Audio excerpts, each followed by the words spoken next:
Welcome to the sixth lecture on representations of finite groups. In this lecture, we are going to prove the uniqueness theorem. Recall that by Marshall's theorem, every representation of a finite group is equivalent to a direct sum of finitely many irreducible representations. But the theorem, as we stated, didn't say whether the decomposition is unique or not.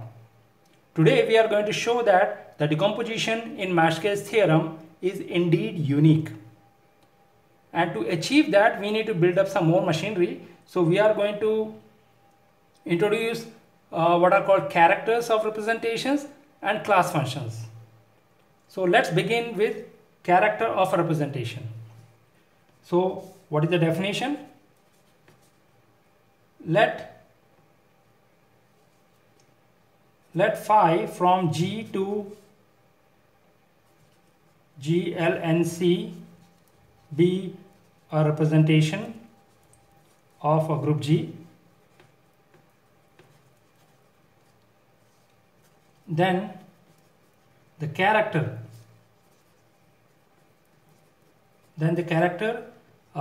we denote it by chi phi of phi is the function chi phi from the group G into complex numbers given by the trace by chi phi.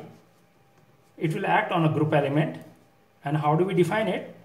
Then phi is a representation, so phi G is a n by n complex matrix. Take the trace of that matrix.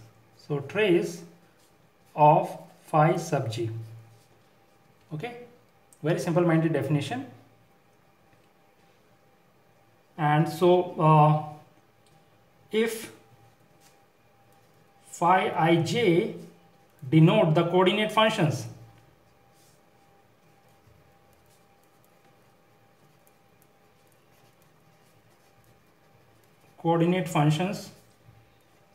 of the representation phi, then chi phi of G, which is trace of phi G, which is just summation of phi I of G I from 1 to n.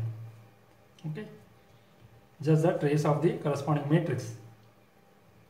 All right, and some observations here. If phi from G to C star, that is GL1C, is the degree 1 representation,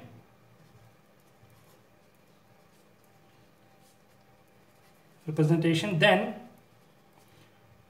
we simply denote chi phi is just same as the phi, right? Because the 1 by 1 matrix. So what we are going to observe in this class, that the characters encode all the information about the representation. Let's begin with some basic observations. A proposition. So if phi from G to GLNC is a representation, then chi phi, when you evaluate it at the identity of the group, what do you get? You actually get the degree of the representation. Degree of the representation phi. Right, that is something very obvious, because what is chi phi of 1? Chi phi of 1 by definition is trace of phi of 1, but phi is a group homomorphism, so therefore it is same as trace of the identity matrix of n by n size, which is precisely n, which is equal to degree of the representation. Right. Another interesting observation that is very important actually is the following proposition. Characters of equivalent representations are the same. So if phi and say psi from G to GLNC are two equivalent representations, then the characters are same. Then chi phi is same as chi of psi. Proof. So because phi and psi are equivalent representations, that means there is an invertible matrix in GLNC such that one is phi of little g is conjugate of psi of little g by A. So there exists an element A belonging to G, L and C such that phi sub g can be written as A inverse psi sub g A. Okay.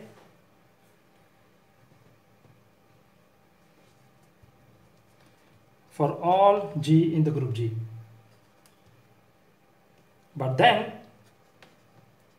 what is the trace of phi g? Trace of phi g, this matrix is by definition same as trace of A inverse psi g A.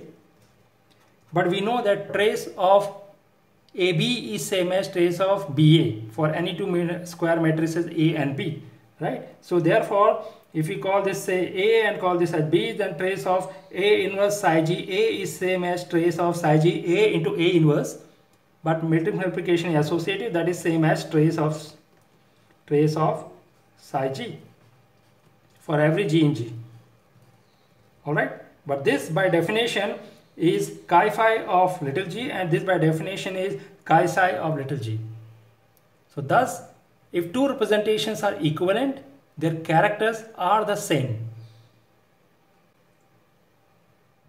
Next we define what is a class function. Definition: let G be a group. G a group. Then in G you have the conjugacy classes. So what is a class function on a group? It is a function on the group G, let's say complex valued in our case, which is constant on conjugacy classes. So let G be a group. A function f from G to C is called a class function.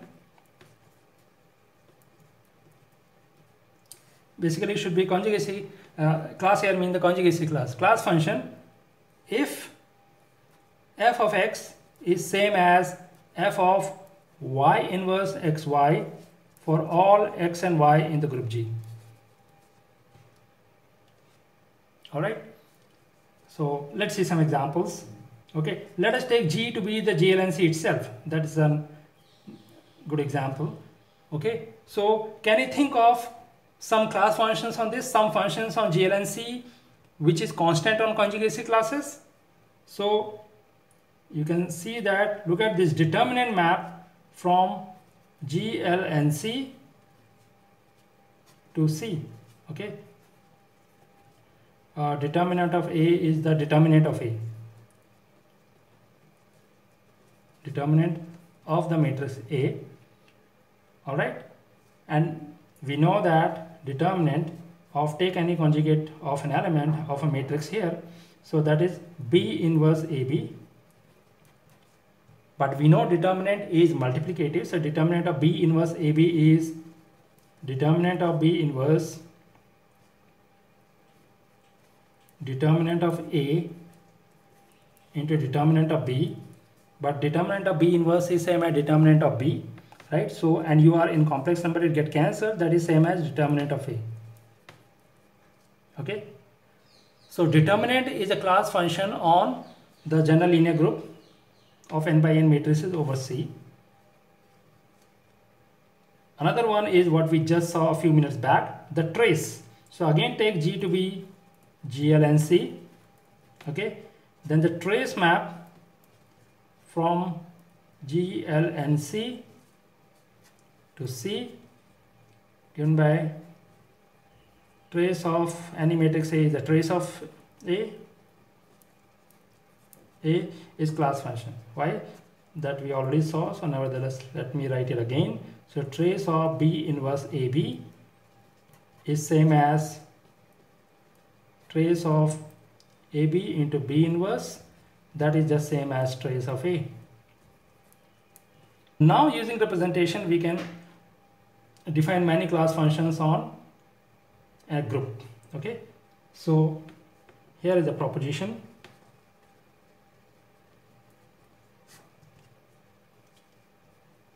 Let phi from G to G, L, N, C a representation of G. The character of phi is a class function. Then chi phi, which is a map from G to C, is a class function.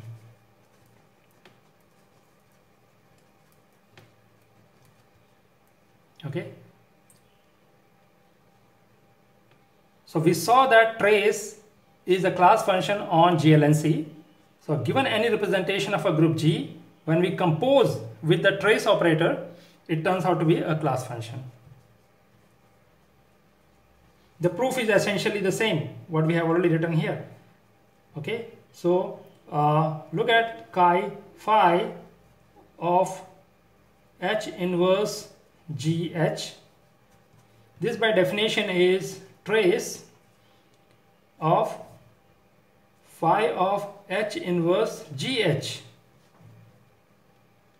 Okay, but phi is a group homomorphism, that is same as trace of phi of H inverse, phi of G and phi of H. But phi is a homomorphism, this is same as phi H whole inverse, and we know that trace is class function, so this is same as trace of phi sub G, which is actually chi phi of G. Okay, so thus the character chi phi is a class function.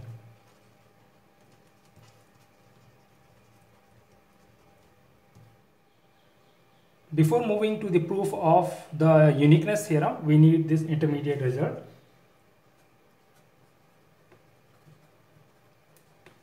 Let's call it a theorem.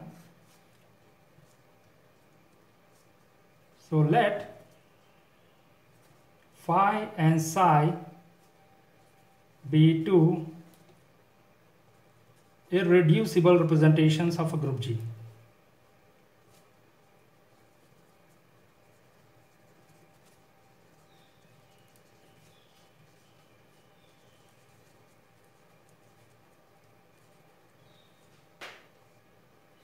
Then the characters of phi and psi satisfy this orthogonality relation. Inner product is given by this, so it is 1 if phi is equivalent to psi, and is 0 if phi is not equivalent to psi. Very neat result. Okay, so let us prove this. The proof is just a matter of computation.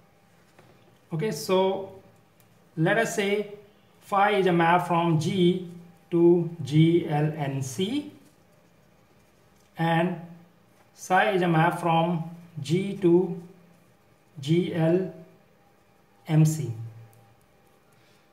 Okay, and without loss of generality, we can assume that they are unitary representations, because every representation is equivalent to a unitary representation. All our groups are finite here. And equivalent representations have the same character, so the outcome will not really change. All right, so then what is this inner product? Chi phi, chi psi. Let us recall the formula. So it is 1 over order of the group G, summation as G, little g run in the group element, and chi phi of G into chi psi of G bar. But what is that? Let's write it here. 1 by order of the group G, summation G in the group G.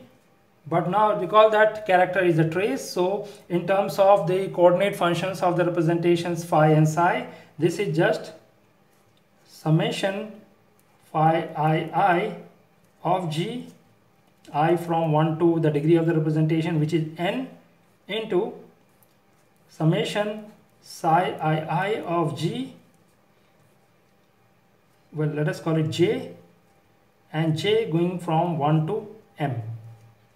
Okay, and the bar over this. All right.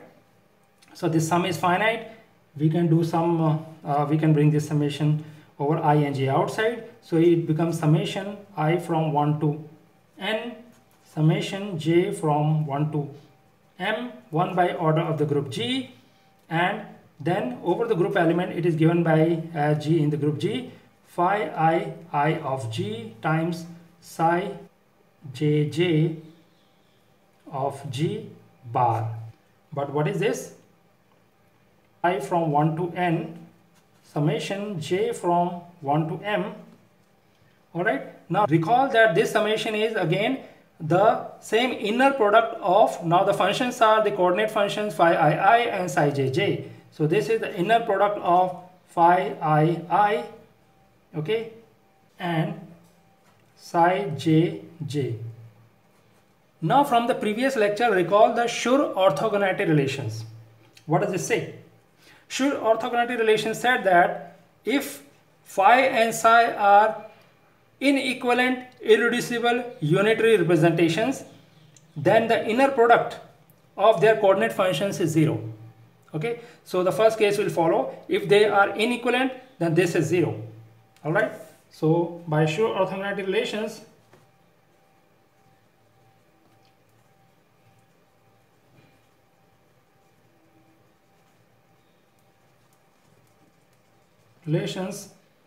if phi is not equivalent to psi, then the inner product chi phi with chi psi, okay, which is given by this sum, is summation over this inner product of coordinate functions.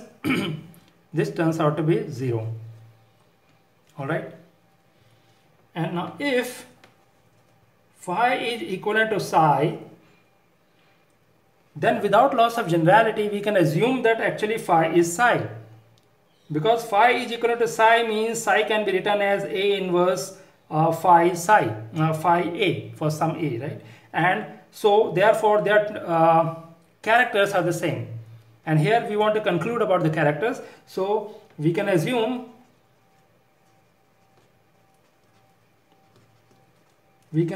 that phi is actually equal to psi. But if phi equal to psi, then again by Schur orthogonality relations, in that case phi I and phi jj, that inner product survives only if I equal to j. Then by Schur orthogonality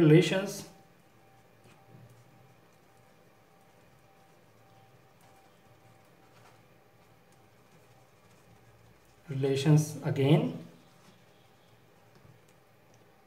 inner product of chi phi with chi psi, alright, which is given by this formula. Okay, now taking phi equal to psi, this is inner product of phi I and phi jj, but we know that that is again equals to 0 if I not equal to j, alright, and is 1 by n if I equal to j. So therefore in that case this becomes so therefore there is only one sum, so this is basically just one sum. Let us say I from 1 to n and phi I and phi I. Alright, but in that case this by Schur orthogonality relation turns out to be 1 by n, and you are adding it n times, so it is just 1. Okay, so this completes the proof of this orthogonality result on characters of irreducible representations.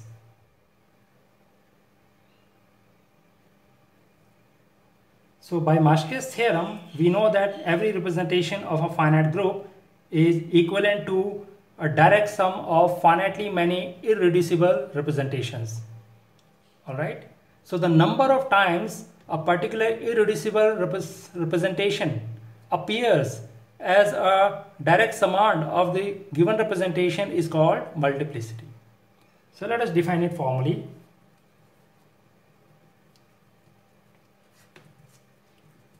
So let phi from G to G, L and C be a representation, And suppose that phi is equivalent to m1 times the representation phi1, m2 times the representation phi2, and let us say mk times the representation phi k, where this mi are non-negative integers and phi I are irreducible representations of G.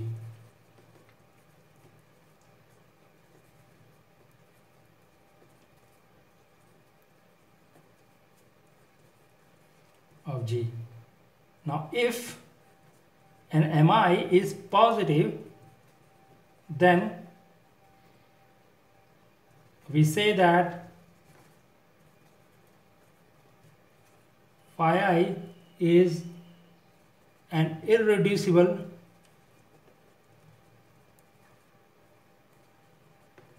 constituent of phi with multiplicity mi.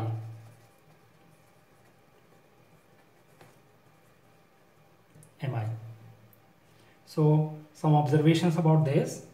So note that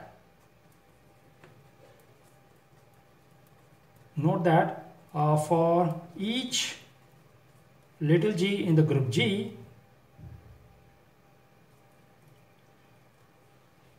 the matrix of phi G, the matrix phi G equivalent to this matrix, block matrix. Okay, so the matrix of m1 times phi1, so it is going to be phi1, and so on, phi1, and this is m1 times, and this will happen for each mi.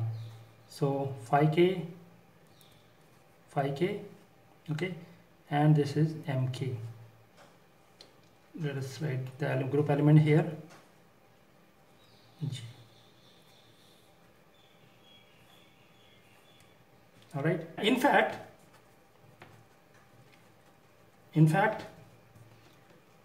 because the representations are equivalent, so we know that what is character of phi. Character of phi is same as it will act on a group element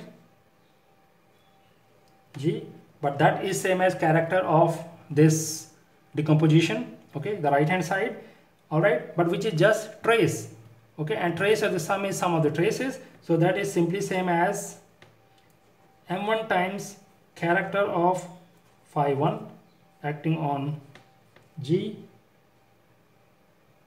plus so on mk times character of phi k of G. That is, character of your given representation is a linear combination of characters of its irreducible constituents.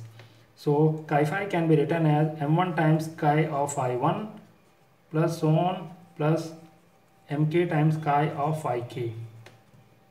Okay.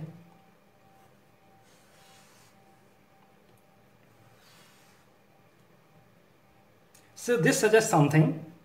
So we know that all the characters are complex valued functions from group G into C. All right, and in fact they are class preserving functions. And I am saying that character of any representation can be written as linear combination of characters of its irreducible constituents. So therefore, if you know all the irreducible representations of a given group, you write down their characters. So let us set some terminology here. Character of an irreducible representation, we call it irreducible character. So then you have these irreducible characters, and what is turning out is character of any representation of that group then is just a linear combination of characters of its irreducible characters. Okay, and in fact the coefficients are precisely the multiplicity with which the corresponding representation appear as a direct summand of the given representation. We can now prove the uniqueness theorem.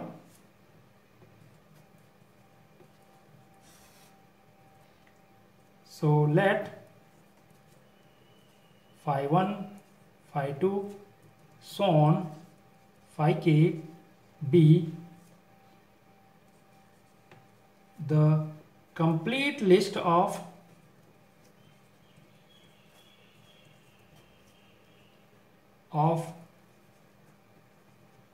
representatives of the equivalence classes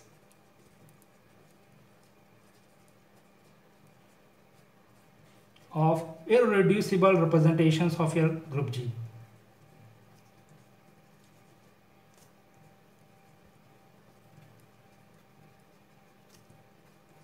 Of a group G. Okay, and suppose that I from G to GLNC is a representation such that phi is equivalent to m1 times phi 1. So this notation m1 phi 1 means direct sum of m1 copies of phi 1. Okay, so m1 phi 1 direct sum m2 phi 2 direct sum so on mk phi k. Okay, then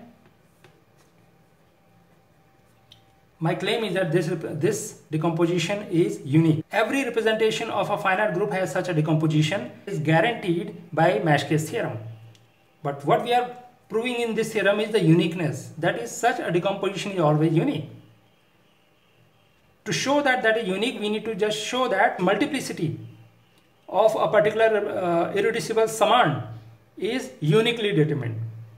The multiplicity mi is simply the inner product of character of phi with character of the ith irreducible constituent.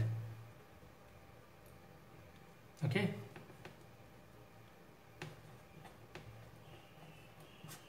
Proof. So proof is quite immediate. So from the preceding discussion, we know that character of your representation phi is same as m1 times character of phi 1 plus so on plus mk times character of phi k. Alright. Then if we take the inner product of character of the representation with character of its irreducible constituent phi I, then what is this? This is the inner product of m1 chi phi 1 mk chi phi k with chi of phi I, and from the orthogonality relations, characters of irreducible representations, they are orthonormal. Okay, so therefore the inner product of any chi phi j with chi phi I will survive only when I equal to j, and in the case I equal to j, it is precisely 1. So therefore it is precisely mi times 1, that is mi. Thus, so therefore this decomposition has to be unique, because the coefficients are completely determined by this inner product of character of phi with character of phi I. Let us get back to class preserving functions. So let Z of Cg denote the set of all class preserving functions on the group G. Then we have the following observations about the structure of ZCG. So it turns out that the set of all class preserving functions on G is a linear subspace of Cg, and the dimension of this as a vector space over C is precisely the number of conjugacy classes in the group G. Okay, so for the first assertion, take two functions in ZCG and two scalars alpha 1 alpha 2 in C. Then one can check that alpha 1 f1 plus alpha 2 f2 acting on conjugate of the element G is same as alpha 1 f1 plus alpha 2 f2 acting on the same element G. This just follows because f1 and f2 are both class preserving functions. Okay, this happens for all G and H in the group G. This shows that ZCG is in fact a subspace of the C vector space CG. So let C1, C2, so on, let us say CK denote the conjugacy classes of the group G.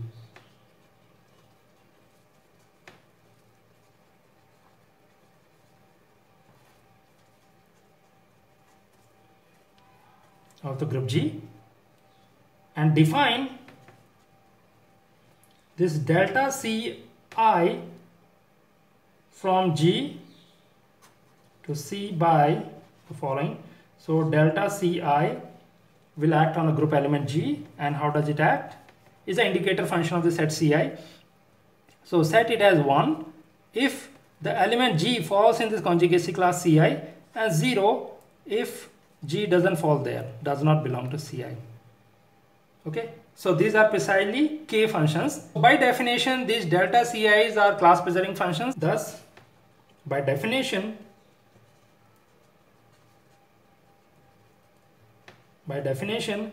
this delta Ci's fall in ZCG.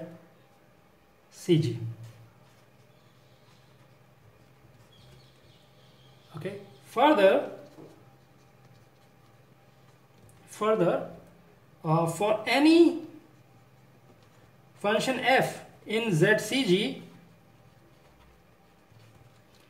f can be written as this linear combination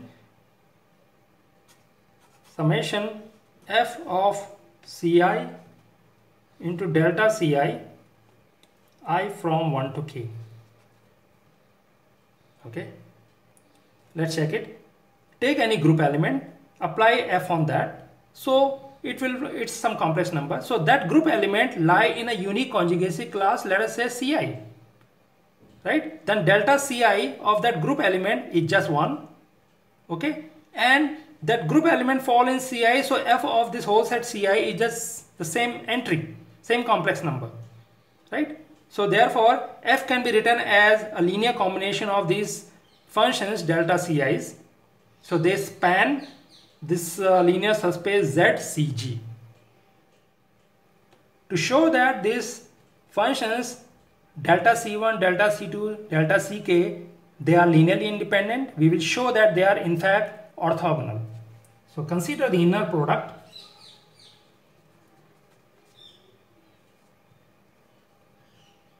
delta Ci with delta Cj. This is the inner product on the group algebra. Consider this. So this is by definition 1 by order of the group G, summation G in the group G, delta C of group G into, let us, delta Ci of G into delta Cj of G bar. And what is this?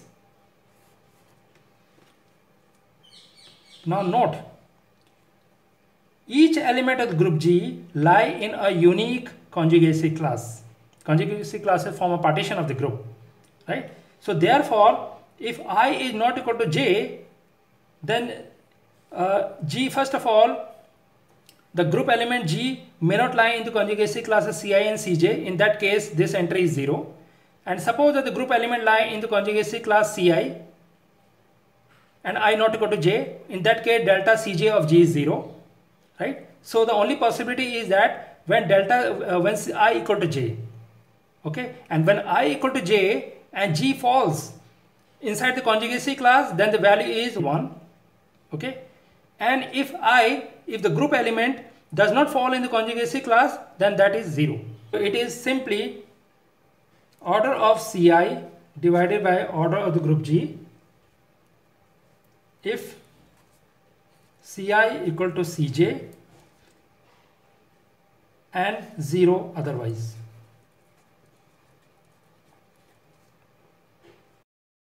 Is a basis of the Z of Cg. Okay, and hence dimension of ZCG is precisely the number of conjugacy classes, which is k here. Let us write an interesting consequence of the preceding observation about the structure and the dimension of the space of all class preserving functions on the group G. and the uniqueness theorem. So the result is there are at most CLG many equivalence classes of irreducible representations of G, where CLG is the number of conjugacy classes in G. Notice that this is a refinement of my statement in a previous video that the number of equivalence classes of irreducible representations of the group G is at most order of the group. In fact, later on we are going to show that it is precisely the number of conjugacy classes in the group G. Alright, let's see how to prove this. So we showed that characters of irreducible representations form an orthonormal set in the space of all class preserving functions on the group G. And just now we showed that the dimension of ZCG is precisely the number of conjugacy classes in the group G. Also, we know that equivalent representations have the same character and inequivalent representations have distinct characters.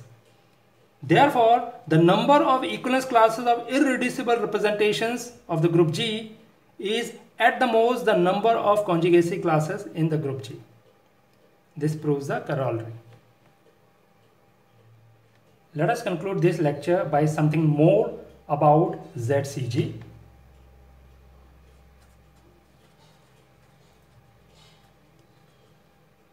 Proposition. So ZCG is center of the group algebra.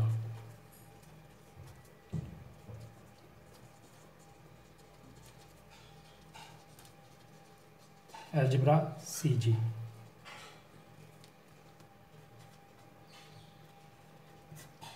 Recall that CG is an algebra, that it has a multiplication. So recall that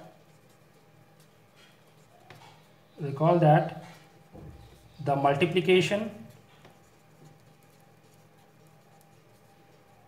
in CG is the convolution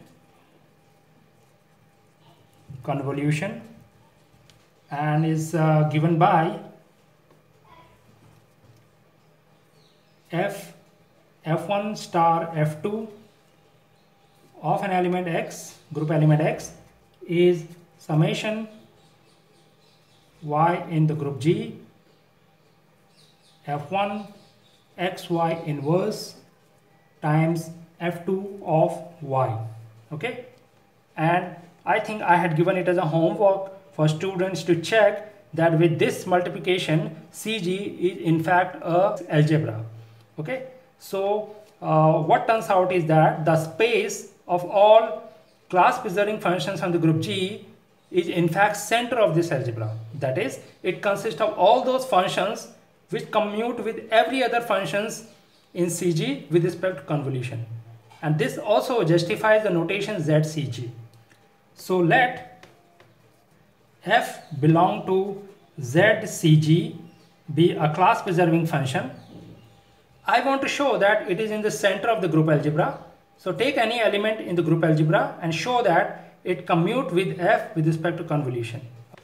Let us say T in C of G. Okay. Then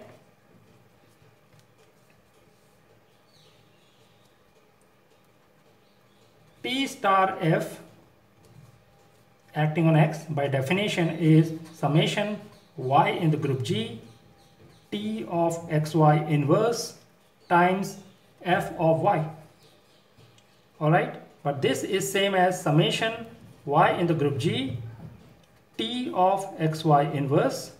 Now F is given to be in ZCG, which is the space of all class preserving functions.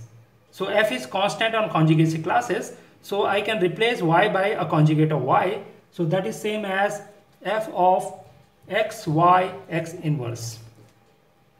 Alright. Now what you do is do a little change of variable.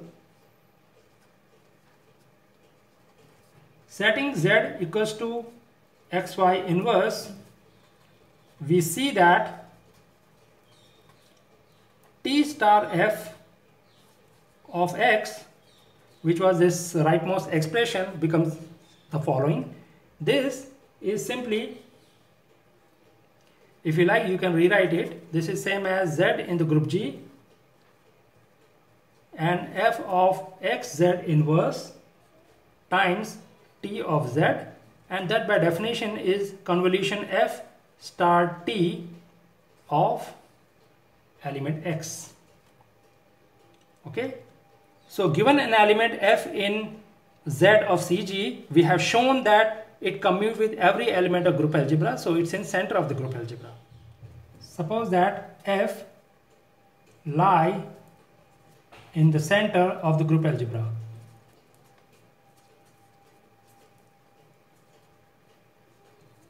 Okay, my claim is that f is then a class preserving function. So consider f of product of two element gh. Then I can write it as summation y in the group G f of gy inverse into delta h inverse of y. Alright, but this in terms of convolution, this is same as f star delta h inverse of g, where delta is the indicator function, so where delta of any z acting on any x is just 1 if x is z and 0 otherwise. You can take it as a homework and show that the set of all indicator functions at elements of the group G is in fact a basis for the group algebra CG as a vector space. This is another proof showing that dimension of CG is precisely out of the group G. But on the other hand, I am given that it's in center, so this is same as delta H inverse star F of G, right? And now I open it up, this product, that is same as summation y in the group G delta H inverse of gy inverse into f of y. Alright, and by definition of delta H inverse, this sum will survive only when H inverse is gy inverse, and this shows that this should be just f of H into G.